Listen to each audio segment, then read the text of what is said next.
बहुत बहुत नमस्कार। मैं doctor PN Tripathi, director Vaid ICS Lucknow.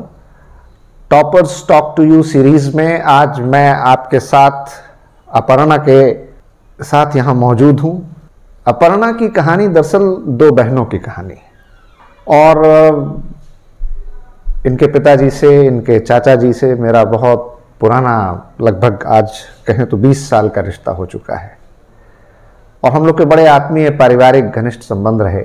जब 2002 में मेरा डॉक्टरेट अवार्ड हुआ तो उसके बाद सस्टेनेबल डेवलपमेंट पर मैंने एक किताब लिखी थी। उसकी बुक रिलीज सेरेमनी का पूरा फंक्शन जो है वो आपके पिताजी ने और चाचा जी ने उसको बहुत ही बेहतरीन और शानदार तरीके से यहाँ पर Uttar Pradesh academy of administration and management UPAM, जहाँ पर पीसीएस अधिकारियों की, राज्य स्तर के सेवा के अधिकारियों की ट्रेनिंग और प्रशिक्षण से जुड़े कार्य होते हैं, वहाँ पर उस बुक लॉन्च सेरेमनी को रिलीज़ करने के लिए वहाँ पर बहुत अच्छा फंक्शन ऑर्गेनाइज किया गया था और उस समय से आज तक हम लोग के रिश्ते चलते चले आ रहे हैं।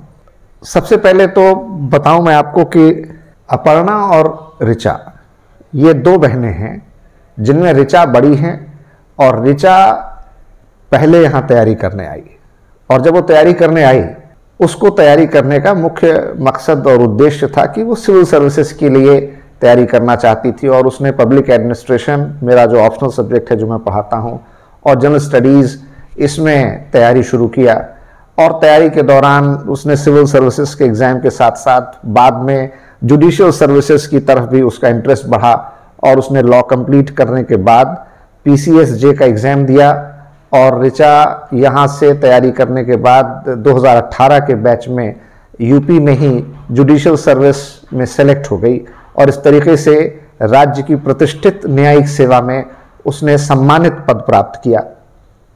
तो इस तरह से बड़ी बहन न्यायिक सेवा में उत्तर प्रदेश में जब चयनित हो गई, उसी दौरान थोड़ा समय पहले ऋचा के साथ ही यहाँ पर अपर्णा ने भी अपनी तैयारी शुरू की। अपर्णा का क्लास में जो परफॉर्मेंस था, जिस तरीके से उसका रिस्पांस था, जिस तरीके से वो सवाल जवाब करती थी, जो उसमें एक virtue of head and heart मैं कहता हूँ, जो उसके अंदर एक एक्स फैक्टर था, मुझे लगता था कि शायद ये ऋचा से पहले सिलेक्शन पा जाएगी।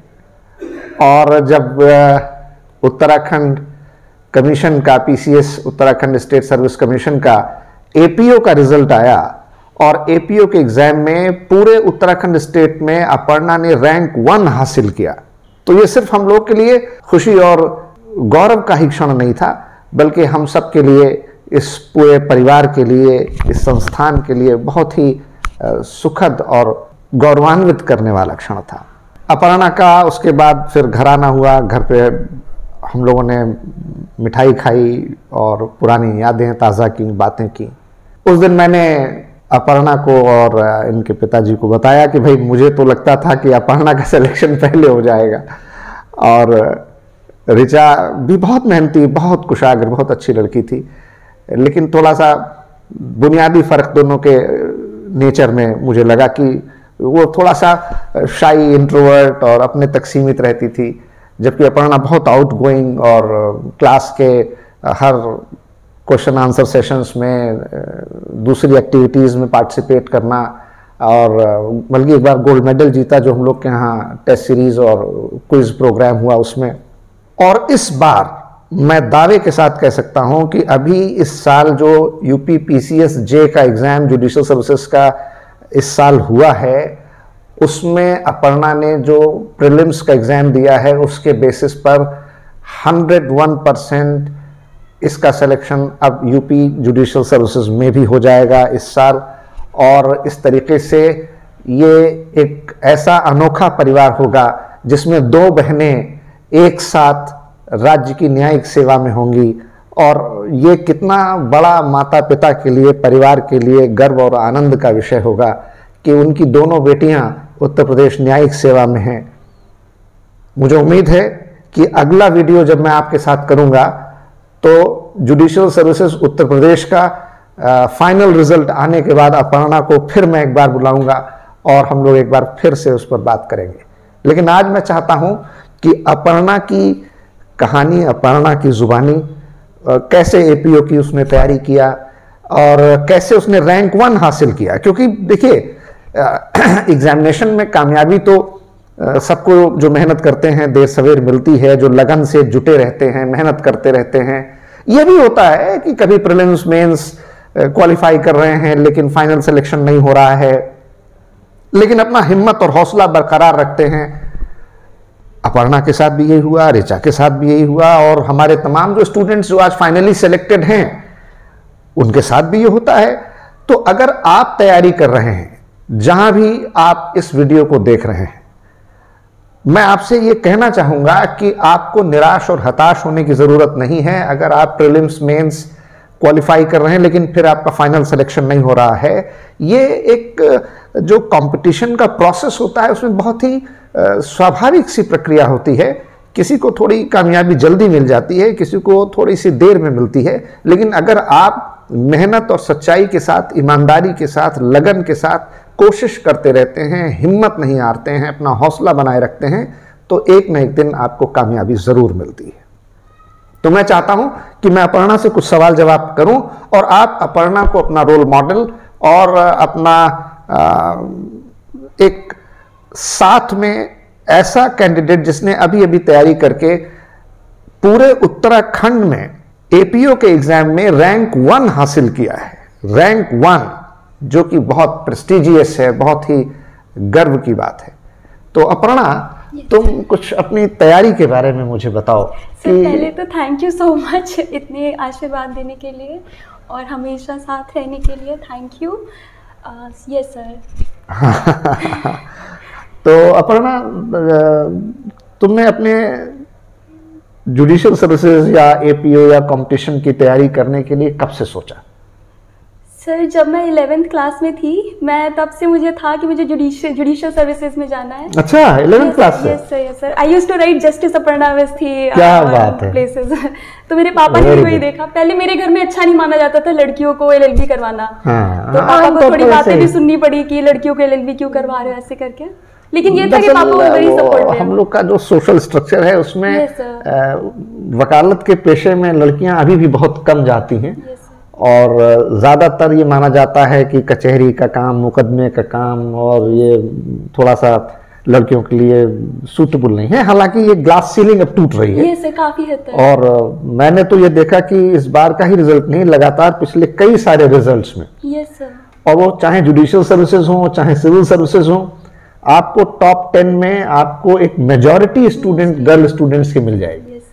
पहले केवल हाई स्कूल और बोर्ड में ही इंटर के अखबारों में छपता था इस बार भी लड़कियों ने मारी बाजी, लेकिन अब तो ये हर कंपटीशन में हो रहा है और लड़के इस बाजी में हर बार पिछड़ जा रहे हैं। ये मैं देखकर बहुत खुश होता हूं कि हमारी लड़कियां, हमारे देश की जो युवा आबादी का ये एक बड़ा हिस्सा है, वो धीरे धीरे उस ग्लास सीलिंग को तोड़ रहा है और आगे बढ़ रहा है। जी सर। तो जुडिशियल सर्विसेज में जाने का और अपने नाम के आगे क्लास 11 से ही जस्टिस अपर्णा अवस्थी लिखने का, ये दरअसल ये शौक हैं या ये विचार हैं, ये कैसे मन में आया? सर पता नहीं, मुझे खुद नहीं पता है कि ये कहाँ से आया था मेरे अंदर। हाँ। सबसे पहले मैं एनडीए में जाना चाहती थी, लेकिन तब एनडीए में लड़कियां जा नहीं सकती थी। हाँ, अभी तक तो अब स्टार्ट हो गया है सर। हाँ। तो फिर उसके बाद मेरा इसमें ही मन लगा कि मुझे ये करना है। तो फिर मैंने पापा से जिद की कि मुझे पापा एलएलबी करना है। हाँ। तो फिर पापा मान भी गए। फिर एलएलबी किया। तो मैं एलएलबी के टाइम पे भी अपना पढ़ा करती थी। मैं बहुत इंटेलिजेंट नहीं थी पहले, क्योंकि मेरा इंटरेस्ट नहीं रहता था। पहले मेरे पास फिजिक्स, केमिस्ट्री, मैथ्स थी, तो मुझे अच्छे नहीं लगते थे सब्जेक्ट्स। तो फिर जब एलएलबी किया तो मुझे इंटरेस्ट आने लगा अंदर से। मुझे लगा ये सब्जेक्ट्स अच्छे हैं, इंटरेस्ट आता था, तो मैं पढ़ती थी, कॉलेज जाती थी, घर आती थी, फिर पढ़ती थी, तो मजा आने लगा। फिर धीरे धीरे उसमें भी अच्छे मार्क्स आने लगे। तो 3rd सेमेस्टर से मैं अपनी क्लास की टॉपर रही हूँ, 10th सेमेस्टर तक। फिर उसके बाद क्लास क्वालिफाई हुआ, चली गई एलएलएम करने नेशनल लॉ यूनिवर्सिटी ओडिशा। फिर वापस आई तो 2018 में वैकेंसी आ गई। आपके यहाँ क्रैश कोर्स चल रहा था, अकबर सर पढ़ा रहे थे, तो वो ज्वाइन किया, बहुत इफेक्टिव था। अकबर एचजेएस क्वालिफाई कर गया। अकबर हायर जुडिशियल सर्विसेज में उत्तर प्रदेश में हमारे यहाँ स्टूडेंट रहे। बाद में मैंने खुद अकबर को पढ़ाया है और अकबर ने उसके बाद कुछ दिन हमारे यहाँ क्लासेस ली और अपने PCSJ और HJS की तैयारी में लगे रहे और आखिरकार MJ Akbar is now judicial officer in the higher judicial services of Uttar Pradesh, HJS में क्वालिफाई कर गए हैं। तो अकबर से भी कुछ इन्होंने सीखा और पढ़ा है। यस सर, वो क्रैश कोर्स जो चलाते थे ना, उसकी वजह से प्री क्वालिफाई करना बहुत आसान हो गया। बेयर एक्ट को कैसे पढ़ना है और उसको किस तरीके से उस पे नोट्स, उसी पे नोट्स बना लो अपने, उसी पे केसेस लिख लो, तो कौन कौन से इंपॉर्टेंट सेक्शंस हैं, आर्टिकल्स हैं, तो वो सब चीजें बहुत मतलब बेसिक क्लियर हो गया।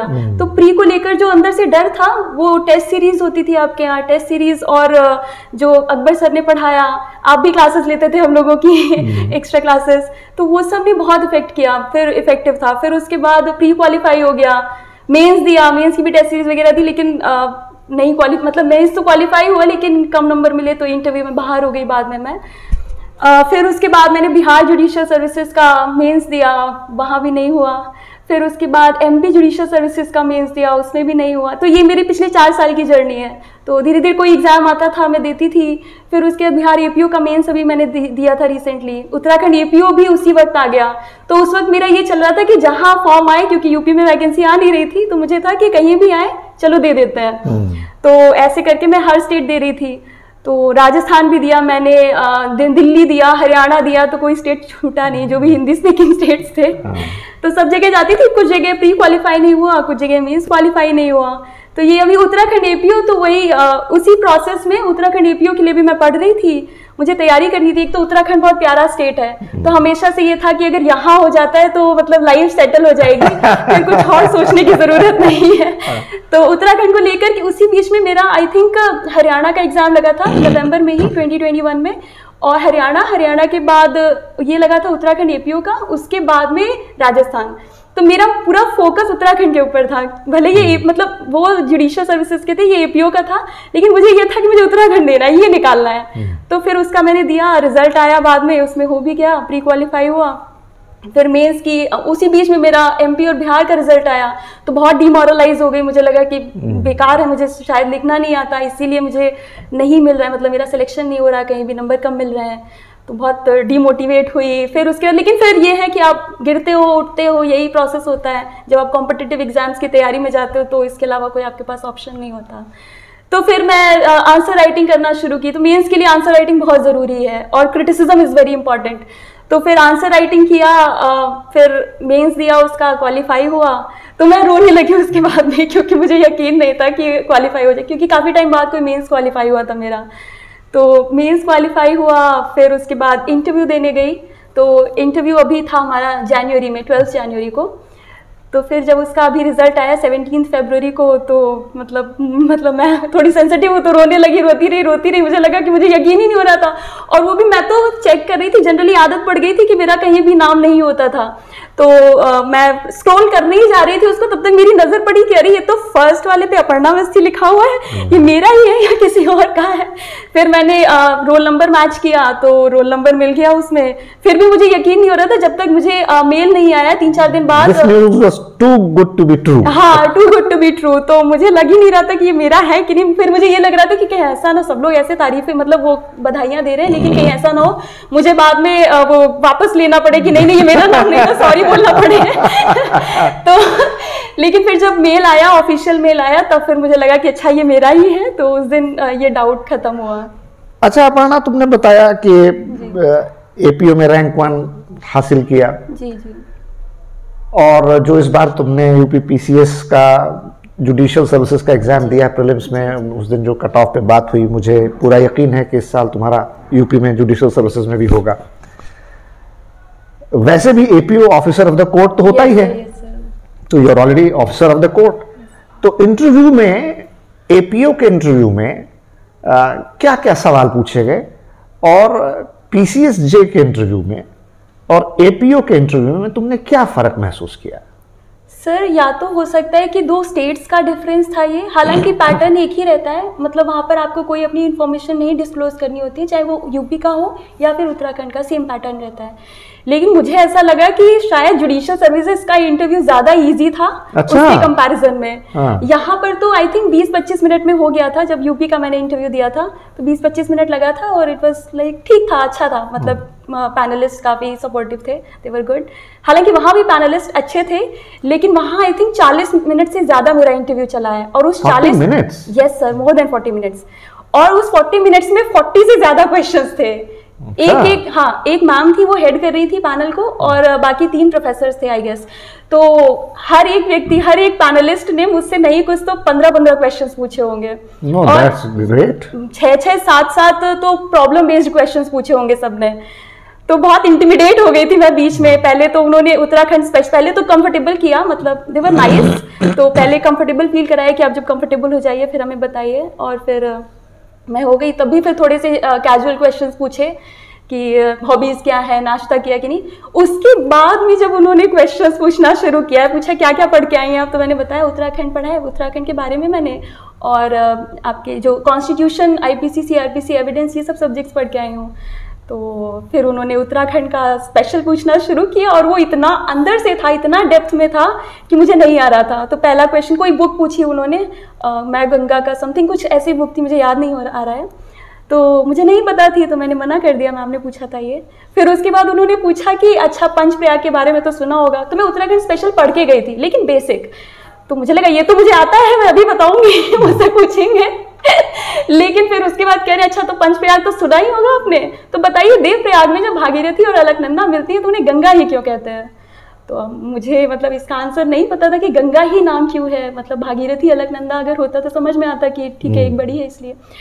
तो मैं फिर कंफ्यूज हो गई, मुझे लगा फिर मुझे ये लगने लगा, फिर 1-2 और क्वेश्चंस ऐसे थे, तो फिर उसके बाद मेरा एकदम जो कॉन्फिडेंस था वो एकदम नीचे चला गया। फिर मुझे लगा मैंने बर्बाद कर दिया अपना इंटरव्यू। हाँ, तो थोड़ा सा प्रेशर में एकदम प्रेशर में आ गई। और फिर ये माइंड में आप बना के चलते हो कि मुश्किल से 15-20 मिनट चलेगा इंटरव्यू, आमतौर पर ऐसे ही रहता है। मुझे ये पता भी नहीं था कि 40 मिनट चला जाएगा, तो और भी क्वेश्चन आएंगे, तो मुझे लगा मैंने बर्बाद कर लिया। इंटरव्यू लंबा होने का मतलब ये है कि बोर्ड मेंबर्स को कैंडिडेट में कुछ इंटरेस्ट, कुछ स्पार्क दिखाई दे रहा है, उनको लगता है कि इससे और क्वेश्चन आंसर करो तो इसका जो रियल सेल्फ है वो निकल कर आएगा। ये हो सकता है ऐसा हो। तो फिर उसके बाद उन्होंने मेरा स्पेशलाइजेशन पूछा, मतलब उससे पूछा कि एजुकेशन क्या रही है आपकी, तो मैंने बताई। फिर स्पेशलाइजेशन पूछा, तो मेरी डिजर्टेशन का जो टॉपिक था उससे रिलेटेड क्वेश्चंस पूछे, तो IPC, CRPC वगैरह में। कॉन्स्टिट्यूशन में पूछा कि उसका पेनल प्रोविजन कहाँ पे दिया हुआ है कॉन्स्टिट्यूशन में, तो हालांकि उस दिन मुझे याद नहीं आया, वो जो आर्टिकल 104 में दिया हुआ है मुझे उस दिन याद नहीं आया। तो फिर उसके अलावा पूछा कि कॉन्स्टिट्यूशनल राइट्स और ह्यूमन राइट्स में क्या डिफरेंस होता है, फंडामेंटल राइट्स क्या होते हैं, क्राइम एंड ऑफेंस में क्या डिफरेंस होता है। फिर प्रॉब्लम बेस्ड क्वेश्चंस पूछे 299 पर। फिर उसके बाद में जो दूसरे, फिर एक जो पैनलिस्ट थे मन भर के क्वेश्चंस पूछ रहे थे, फिर अगले पे शिफ्ट कर रहे थे। फिर अगले वाले ने मुझसे एविडेंस पे पूछा पूरा। फिर उसके बाद जो सबसे लास्ट में जो सर बैठे थे उनका आई थिंक कॉन्स्टिट्यूशन ही स्पेशलाइजेशन था, तो वो कॉन्स्टिट्यूशन के क्वेश्चंस पूछने लगे। सबसे पहले पूछा कि अमेंडमेंट तो पढ़ा होगा आपने, तो मुझे पहले वो स्टार्ट ऐसे कर रहे थे कि आपको लगता है कि हाँ ये आता होगा मुझे, मैं अभी बताऊंगी इनको। एंटिसिपेटरी बेल पूछा गया था, तो फिर मुझे लगा अभी मैं बताऊंगी इनको, आर्टिकल 368 मुझे पता है क्या है। फिर तो उन्होंने कहा कि अच्छा इसमें बताइए आर्टिकल 368 में कौन कौन से अमेंडमेंट्स हुए हैं, तो ये तो मैंने बता दिया 24th और 42nd। फिर उसके बाद में वो पूछ रहे हैं कि अच्छा बताइए इनमें कहाँ क्या क्या गया था। अब मैं उस दिन कंफ्यूज थी, मुझे लगा अगर मैं गलत बता दूंगी तो फिर वो खराब हो जाएगा, उससे अच्छा मैं कह देती हूँ कि मुझे नहीं आता, मैं रिकॉल नहीं कर पा रही हूँ। तो मैंने वो बोला, तो वो शायद मुझे इंटिमिडेट करने के लिए या जिस भी रीजन से, तो उन्होंने कहा ये तो आपको आना चाहिए, कॉन्स्टिट्यूशनल लॉ का स्पेशलाइजेशन था। तो ये सेंटेंस उन्होंने कम से कम 5 से 6 बार बोला, तो मैं बार बार यही कह देती थी यस सर आना तो चाहिए। तो मैं क्या करूं। तो ऐसे फिर कॉम्पेंसेटरी ज्यूरिस्प्रूडेंस के बारे में पूछा। फिर मुझसे पूछा सोशल जस्टिस को 3 टर्म्स में आप एक्सप्लेन करिए, तो मैंने वही आर्टिकल 14, 15, 16 बोला। मैंने कहा और आर्टिकल 21 भी अगर इनके साथ में अगर मिल करके, कह रहे नहीं PM बख्शी की बुक में 3 टर्म्स लिखे हुए हैं, आप वो जाके पढ़िएगा। तो ऐसे करके तो मतलब मुझे ये लग रहा था, तो मैं वहाँ 40 मिनट दिया, उसके बाद मैं जब वहां से बाहर निकल आई तो मैं शरीर से तो बाहर थी लेकिन मेरा माइंड फिर भी वहीं पर, बोर्ड रूम में छूट गया था, वहीं छूट गया। तो मैं और 40 मिनट बैठ के मैं कंटिन्यूअसली सोचती रही कि मेरे साथ अभी हुआ क्या है। क्या क्या क्वेश्चन पूछे मैंने, क्या बताया क्या नहीं। फिर वो मैम दोबारा से मुझसे क्वेश्चन पूछी, पहले पूछ रही है कि अच्छा आप ठीक हैं, आप घबरा तो नहीं रही है। मैंने कहा नहीं मैम। तो फिर उसके बाद कह रही है अच्छा बताइए कल्पना सैनी कौन है। फिर एक और मतलब उत्तराखंड की वो पूछा उन्होंने। तो एक तो मुझे पता था मतलब जो दूसरी बसंती देवी, तो मैंने उनका ये बताया कि ये मैम फ्रीडम मूवमेंट में कुछ महिलाओं का जो योगदान था सब उससे रिलेटेड है। तो बसंती कल्पना सैनी जी का मुझे नहीं पता था, बाहर आके मैंने उसको सर्च किया, तो MP है इस वक्त। तो ऐसे करके इंटरव्यू चला, लेकिन मुझे बिल्कुल वो नहीं था, मुझे ये लग रहा था कि बहुत ज़्यादा खराब कर दिया मैंने। लेकिन हाँ मुझे ये लगता है कि आपकी पर्सनालिटी मैटर करती है इंटरव्यू में, आप कितने जवाब दे पा रहे हैं उससे फ़र्क नहीं पड़ता। उससे फ़र्क नहीं पड़ता। सबसे जो एक चीज़ मैं नोटिस की वो ये थी कि मैं पूरे टाइम स्टार्टिंग से लेकर लास्ट तक, चाहे मैं घबराई चाहे मैं जो भी मतलब वो मैंने पहली बार कोशिश की अपने फेस पे ना मैं दिखने दूँ, और मैं पोलाइट रही। मतलब अगर उन्होंने ये भी मुझसे कहा कि आपको ये आना चाहिए तो मैंने मतलब सिंपल उसको एक्सेप्ट किया कि एक्चुअली आना बहुत चाहिए। अच्छी बात है। वो अंदर से भी मुझे लग रहा था कि हाँ आना चाहिए, जो मेरा कॉन्स्टिट्यूशनल लॉ स्पेशलाइजेशन है। तो आई थिंक पोलाइट रहना इंटरव्यू के लिए सबसे ज़्यादा इंपॉर्टेंट यही चीज़ है। आप वहाँ पर कोई पहली बार वो आपसे बड़े हैं तो बहस नहीं, आपसे वो लोग सिर्फ ना बड़े हैं बल्कि तजुर्बे में और हर लिहाज से वो बड़े हैं जी। और वैसे भी इंटरव्यू जो होता है that is my view and your view, so it is interview. और उसमें वो आपकी नॉलेज टेस्ट नहीं करते हैं, वो आपकी ओवरऑल पर्सनैलिटी असेसमेंट है जी। कि आपका जो मेंटल मेकअप है, जो आइडियोलॉजिकल प्रोसेस है, जो थॉट प्रोसेस है, वो कैसा है। आप हो सकता है 2-4 सवालों के जवाब दे पाएं, ना दे पाएं, भूल जाएं, याद ना हो, ये तो कॉमन है, इसमें कोई बहुत परेशानी की वजह से आप वैसे भी भूल जाते हैं, जाहिर सी बात है। तो अपर्णा तुम PhD भी कर रही हो। Yes sir. यानी कि आज की तारीख में तुम्हारे सामने 3 ऑप्शंस हैं। एक, you are already officer of the court as APO in Uttarakhand. दूसरा जुडिशियल सर्विसेज, जो कि मुझे I am 100% sure you will qualify this year in UP। और शायद इसलिए डेस्टिनी, प्रोविडेंस, भाग्य, नियति, कुछ भी कहो, MP राजस्थान वगैरह में इसलिए नहीं हुआ क्योंकि तुम्हें अपने होम स्टेट में जुडिशियल सर्विसेज में आना था, अपनी बड़ी बहन के साथ जुडिशियल सर्विसेज में काम करना था। क्या पता एक दिन वो जिस जिले में डिस्ट्रिक्ट जज हो तुम उनके साथ एडिशनल डिस्ट्रिक्ट जज के तौर पर काम करो, फिर वो हाई कोर्ट जज हो जाए तो तुम डिस्ट्रिक्ट जज हो जाओ, और फिर दोनों बहनें हाई कोर्ट जज हो जाएं, और वो दिन दोनों बहनें लिखेंगी justice Richa Awasthi and justice Aparna Awasthi. और तीसरा टीचिंग करियर, क्योंकि PhD करने के बाद, और आमतौर पर लॉ में LLM और PhD कम होते हैं जी। और इसलिए टीचिंग सेगमेंट भी एक करियर हो सकता है। तो अगर इन तीनों ऑप्शंस में से कोई एक ऑप्शन चुनना पड़े, जुडिशियल सर्विसेज, यूनिवर्सिटी टीचिंग या कॉलेज टीचिंग, लॉ, या officer of the court Uttarakhand, तो तुम किसे प्रेफर करोगे? मैं हालांकि I know the answer quite obviously, लेकिन फिर भी सर उत्तराखंड। उत्तराखंड तो मेरा आंसर सोच थी गलत निकल गई। नहीं सर, वो मैं जानना चाहती हूँ, आपकी सोच सही है, लेकिन वो मैं कुछ टाइम के बाद जाना चाहती हूँ। अच्छा, ठीक।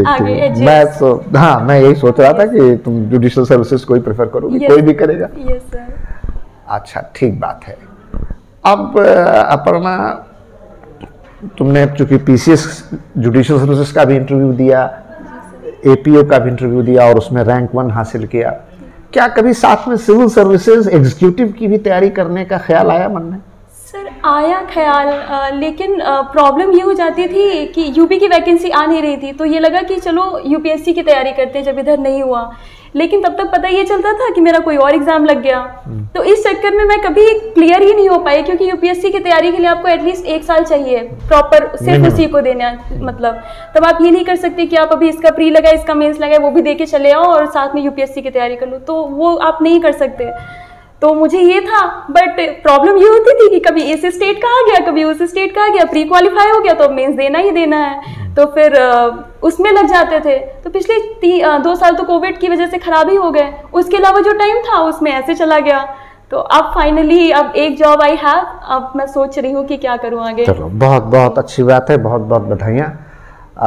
My last question to you is what message would you like to give to your new fresher students और those students who are preparing but not getting through, जो अभी तैयारी शुरू किए हैं उनके लिए, और जो तैयारी कर रहे हैं लेकिन किन्हीं वजहों से फाइनल सिलेक्शन नहीं हो पा रहा है जी। तो तुम्हारा उनके लिए क्या संदेश है, मैसेज है? से ये आंसर थोड़ा बड़ा हो सकता है। हाँ हाँ, हो सकता है। हाँ, श्योर श्योर। तो जो लोग अभी तैयारी शुरू कर रहे हैं उनके लिए मैं यही कहना चाहूँगी कि आप प्री के, क्योंकि 3 स्टेजेस में ये एग्ज़ाम होता है, तो प्री के लिए आप बेयर एक्स पे कमांड करिए, अपनी जीएस अच्छी करिए, क्योंकि आप बिना जीएस के यूपी बिहार जैसे स्टेट्स में आप सिलेक्शन नहीं ले सकते। इवन उत्तराखंड एपीओ में भी आपको जीएस तैयार करनी ही करनी है, इवन उत्तराखंड स्पेशल भी। तो आप जीएस और लॉ दोनों को साथ में लेकर चलिए और दोनों पर ही कमांड करें। प्री मेंस इंटरव्यू तीनों के लिए बहुत इंपॉर्टेंट है। प्री के लिए आप मॉक टेस्ट दीजिए, या फिर आपके पास कोई गाइड हो तो आप उसमें अपने बार बार उसको टिक करिए, उसको लगाते रहिए। तो आपका प्रैक्टिस बहुत ज़रूरी है। मेंस के लिए भी आपका answer writing is very important, बिना आंसर राइटिंग के नहीं हो सकता है। और आंसर राइटिंग मेरी मानिए तो 3-4 टीचर्स को दिखाइए, जो भी जिन भी लोगों को आपको लगता है कि मतलब ये लोग अच्छा से चेक कर सकते हैं, उनको दिखाइए। Criticism is very important answer writing में। अगर आपको क्रिटिसिज्म मिल रहा है, आपको इम्प्रूवमेंट के लिए स्कोप मिल रहा है इसका मतलब, तो आप उसको इम्प्रूव करिए। आपने एक आंसर दिया, अगली बार उससे बेहतर आंसर लिखने की कोशिश करिए, फिर उसको चेक करवाइए। इम्प्रूव होगा तो आपको वो अपना रिजल्ट में उसका दिखेगा आपको कि आपने इम्प्रूवमेंट की है, रिजल्ट भी अच्छा आया है। तीसरी चीज़ इंटरव्यू के लिए, जैसा मैंने कहा कि पर्सनालिटी और पोलाइटनेस मैटर करती है, तो कभी भी इंटरव्यू बोर्ड से लड़िए मत, चाहे आपको कुछ भी क्यों ना लगे। वो लोग आपसे बड़े हैं, तजुर्बा है उनके पास, तो हमेशा पोलाइट रहिए, अपने से बड़ों की वैसे ही इज्जत करनी चाहिए। दूसरी बात, जो लोग तैयारी कर रहे हैं और सिलेक्ट नहीं हो पा रहे हैं किसी भी कारण की वजह से, उनसे मैं यही कहना चाहूँगी कि खुद पर भरोसा रखिए। Don't give up, never give up. मैं अगर गिव अप कर देती, मेरा बहुत बार मन किया कि चलो छोड़ के देते हैं सब कुछ, शादी करके घर संभाल लेंगे। लिटरली मैं यही सोचने लगी थी कि मेरे मतलब मैं कुछ नहीं कर पाऊंगी, मुझे ऐसा लगने लगा था। तो कभी भी ये सब मत लाइए, कुछ भी कोई सेकंड ऑप्शन मत पकड़िए। आपने अगर सोचा है कि आपको तैयारी करनी है, आपको कुछ बनना है, तो बनिए, तब तक लगे रहिए। मतलब मेरी एक आंटी है, उन्होंने मुझे ये सलाह दी थी जब मेरा यूपीपीसीएसजे में नहीं हुआ। उन्होंने कहा बेटा जो लगा रहता है ना उसको मिलता जरूर है। आज नहीं तो कल मिलेगा, थोड़ा देर हो सकती है लेकिन मिलता जरूर है। तो खुद पर भरोसा रखना बहुत जरूरी है।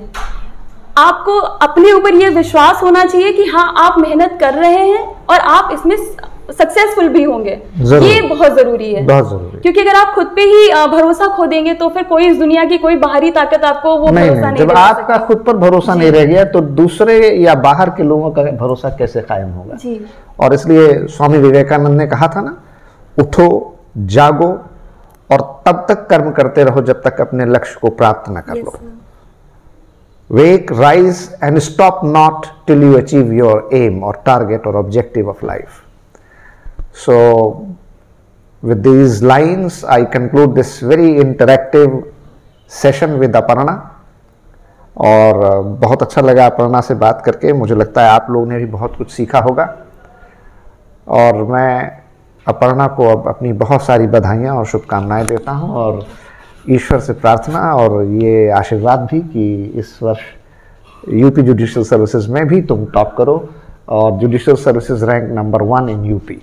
Thank you so much sir, आपकी ब्लेसिंग्स रहेंगी तो बिल्कुल मैं पूरी कोशिश करूंगी अपनी तरफ से, बाकी जैसी ऊपर वाले की मर्जी। That's great, thank you.